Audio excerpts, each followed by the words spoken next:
क्या नाम है जी? मेरा नाम गफ़्फ़ार है। गफ़्फ़ार जी, गांव कौन सा है? बीबीपुर। मैं इसके बारे में जानकारी देना चाहता हूँ।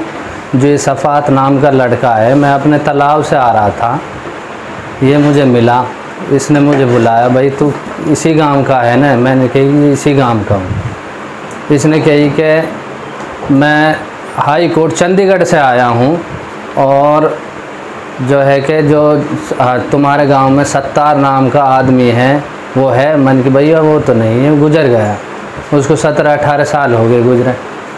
इसने पूछा कि भाई मैं तो इसी की इंक्वायरी के लिए आया हूँ कि वो इसके भाई ने चाचा ताऊ ने मारा है। मन कीजिए उसकी कोई एप्लीकेशन भी नहीं है, FIR भी नहीं है, वो हॉस्पिटल में मरा था। उसका तो यहाँ कोई ऐसी बात ही नहीं है हमारे गांव के अंदर।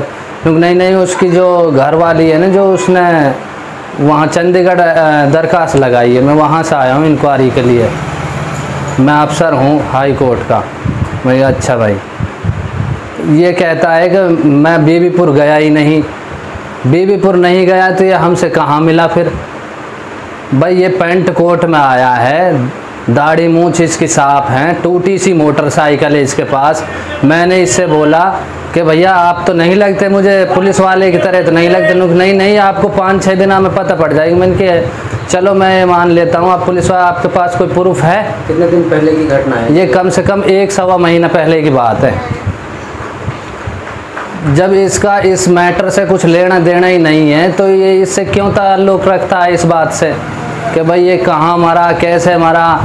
फिर इसने पूछी कि इसकी लड़की है, उसकी शादी हो गई है, वहाँ भी लड़ाई झगड़े से नहीं जाती वो लड़की। मन की ये सही है, वो लड़की नहीं गई है अभी, शादी में गई थी, उसके बाद नहीं गई है। इसके बारे में मुझे पता नहीं क्यों नहीं गई। उसके बाद में इसने पूछा कि इसका भैया है जो हाफत जी है। मन के हाँ हाफत जी है, इनको वो भी यही कह रहा है कि भाई हमें रहने नहीं देते। इसकी माँ है जो, वो भी यही कह रही है कि हमें रहने नहीं देते। मन की ऐसी कोई बात नहीं है। इसके जो घर परिवार वाले हैं, इसकी बहन की शादी भी बाइज्जत करवाई है। ये उस लड़की को फिर यहाँ टेंट वेंट करवा दिए थे इनके चाचा ताऊओं ने, उनको लेकर वहाँ बली गांव पहुँच गई।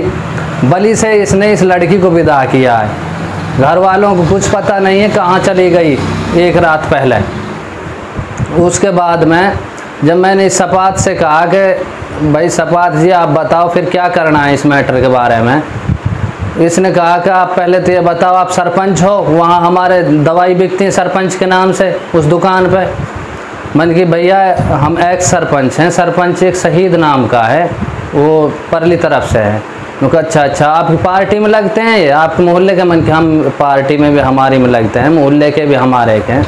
तो इनसे बोल देना कि इनकी मैया ये हो गई वो हो गई, इनसे बोल देना। मैं ठीक है भैया मैं बोल दूंगा। फिर इसका आधे घंटे बाद फ़ोन आता है मेरे पास, भाई साहब आप उनसे मिले? मन की मिला तो नहीं मुझे। तो ठीक है उनसे मिल लेना और उनसे कह देना कि ऐसे ऐसे मामला हो गया है, इनके पास 3-4 दिन में सम्मन आ जाएंगे। मैंने इनसे बोला कि भैया एक बात बताओ, आप अगर जो अफसर हो तो फिर मैं कोई और से बातचीत करूं, क्या मैटर है क्या नहीं। नहीं मत करना। फिर इसकी कॉल आती है कि ठीक है उनका करा दो समाधान, 1 लाख रुपए दे देना।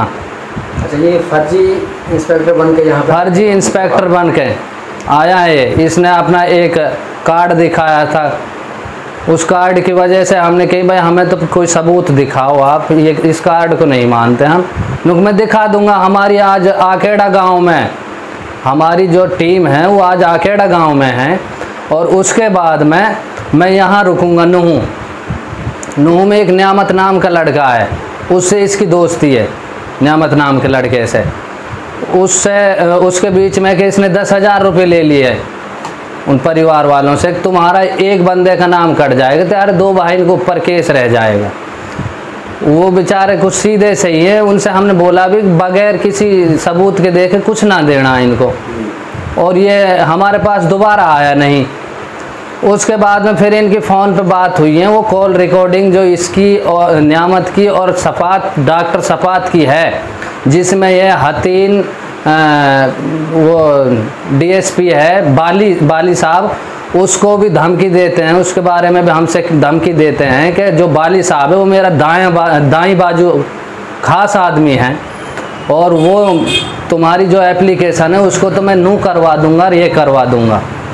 हमें पुलिस से भी धमकी देता है कि मैं क्राइम में तो हूँ ही मैं। हमने कहा कि आप तो कुछ भी नहीं हो जी, हमने आपकी इंक्वायरी कर ली। उन्होंने कहा आपको पता लग जाएगी मैं क्राइम में तो हूँ ही।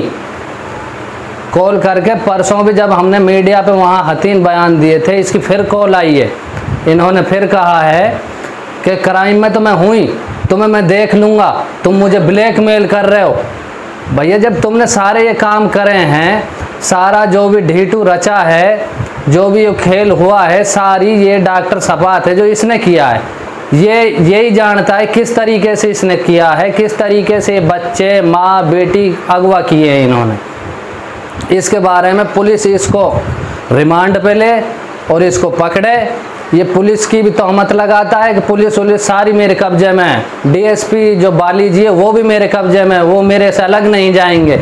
हम तो डीएसपी साहब से भी यही अपील करते हैं कि वो हमारी तरफ देखते हुए और इस लड़की के और समाज के बारे में देखते हुए इसकी जानकारी गहराई से करते हुए कड़ी से कड़ी सजा इस डॉक्टर सपात को दी जाए, ताकि और समाज वाले लोगों को और गांव वालों के सबके ये समझ में बैठे कि हाँ जो सरगना है, इस मास्टरमाइंड है जो ये हमारा ये डॉक्टर सपात है जी।